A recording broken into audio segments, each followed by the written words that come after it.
नमस्कार। एक जिज्ञासु ब्रह्मनिष्ठ संत के पास जाकर अपनी सारी जिज्ञासा उनके समक्ष रखता है और एक ब्रह्मनिष्ठ संत सद्गुरु उसके समस्या का निवारण करते हुए उसके प्रश्नों का समाधान देते हुए क्या क्या कहते हैं वह सब हमने इससे पहले सुना।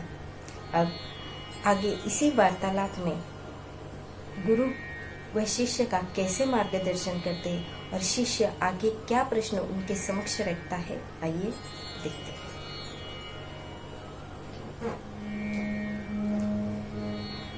कृपया श्रोतयान् स्वामिन् प्रश्नोऽयं क्रियते मया यदुत्तरमहं श्रुत्वा कृतार्थः स्याम् भवन्मुखात्। शिष्य कहता है, हे स्वामिन, मैं यह प्रश्न कर रहा हूँ, वह सुनिए। उसका उत्तर आपके श्रीमुख से पाकर मैं कृतार्थ अर्थात धन्य हो जाऊंगा। दुखग्रस्त संसार से तप्त जीव को बिना कुछ कहे ही उसके समस्या का समाधान केवल ब्रह्मनिष्ठ सद्गुरु ही देकर उस जीव का कल्याण कर सकते हैं। इसीलिए पूर्ण गुरु से हमारी समस्या एवं प्रश्नों के उत्तर अर्थात समाधान प्राप्त कर शिष्य कृतार्थ ही होता है। यही आदिगुरु शंकराचार्य जी कहते हैं। अब शिष्य ऐसा प्रश्न, महत्वपूर्ण प्रश्न गुरु के समक्ष रखता है जिसका उत्तर जानने के बाद जीवन का कल्याण होना स्वाभाविक है। को नाम बंधः कथमेष आगतः कथम प्रतिष्ठस्य कथम विमोक्षः को सावनात्मा परमः क आत्मा तयोर्विवेकः कथमेतदुच्यताम्। बंध अर्थात बंधन क्या है, यह कहाँ से आया, कैसे आया, इसकी स्थिति क्या है और इसे मुक्ति अर्थात मोक्ष कैसे मिलेगा। फिर आत्मा क्या है, अनात्मा क्या है और परमात्मा क्या है, और परमात्मा का ज्ञान अर्थात इनका विवेक, विस्तृत ज्ञान, पर आत्म स्वरूप का बोध यह कैसे होगा, ये कृपा कर मुझे विस्तार पूर्वक बताइए। इस ग्रंथ का नाम ही है विवेक चूड़ामणि। विवेक मतलब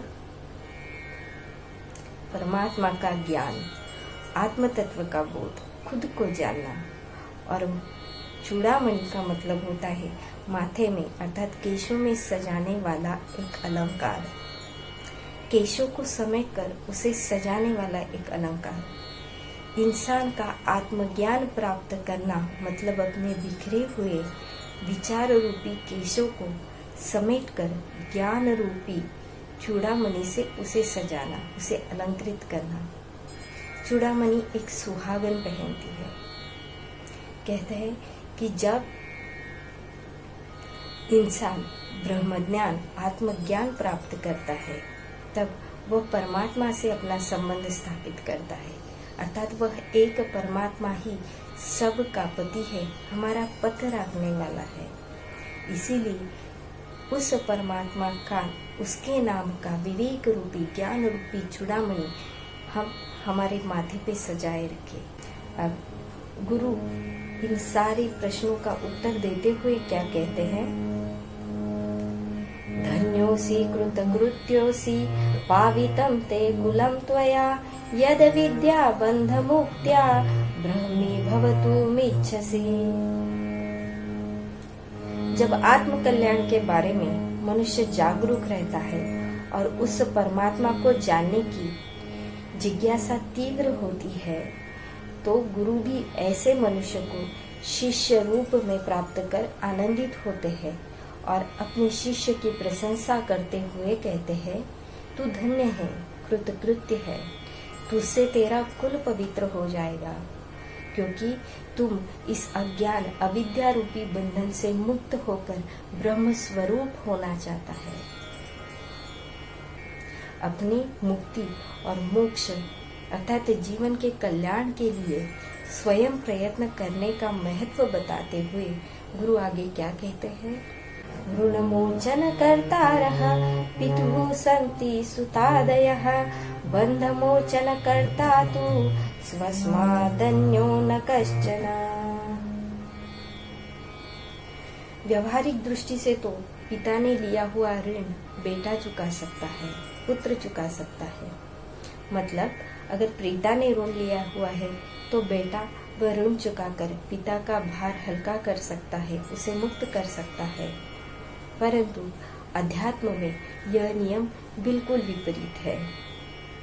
भवबंधन से मुक्त होने के लिए स्वयं को ही प्रयास करना पड़ेगा। स्वयं के अलावा कोई और प्रयास नहीं कर सकता। हमें भवसागर पार करने के लिए, हमारी आत्मा का कल्याण करने के लिए स्वयं ही प्रयास करके अपने स्वयं के आत्मा का बोध करना होगा। मस्तकन्यस्तभारादे दुःखः मन्ये निवार्यते क्षुधाधिकृत दुःखं तु विना स्वेन न केनचित्। जैसे अगर सर पर कोई बोझ हो तो वह बोझ कोई और लोग हल्का कर या उतार कर हमारा दुख मतलब कष्ट दूर कर सकते हैं। परंतु भूख और प्यास लगने के बाद हमें स्वयं ही प्रयास करने होंगे। जैसे कि भूख और प्यास लगने पर हमें स्वयं ही अन्न ग्रहण या जलपान करना पड़ेगा। किसी और के पानी पीने से या किसी और के अन्न ग्रहण करने से तो हमारी भूख और क्षुधा शांत नहीं होगी। पथ्यमौषध सेवा च क्रियते येन रोगिणा आरोग्य सिद्धिर्दृष्टास्य नान्यानुष्ठित कर्मणा। अथवा जैसे कोई रोगी है, वह पथ्य कर औषधों का सेवन करे तो उसका आरोग्य सही होगा।